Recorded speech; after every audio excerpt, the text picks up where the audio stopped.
quello che riposa in qualche modo, che proprio a passo frimus a Pasana, che fa respirare, che fa un attimino rianimare il percorso, che invece durante Sallegrada, sempre in una posizione molto composta, rallegra, vivacizza proprio il passaggio del ballo. Guardate veramente l'attenzione e la cura.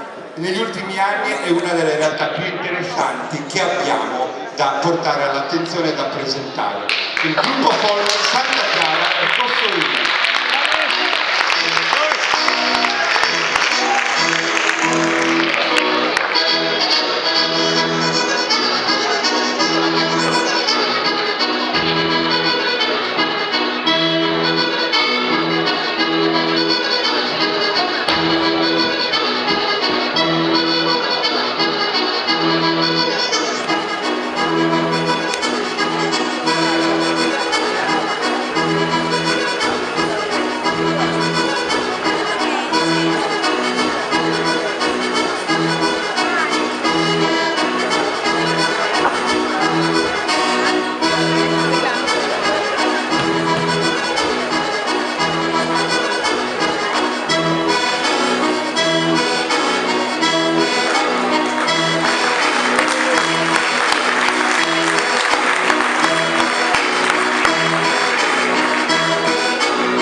paese, oppure avete fatto proselitismo venendo qua questa sera. Va bene, allora adesso io ho visto gli amici del gruppo di Sassari che applaudiscono.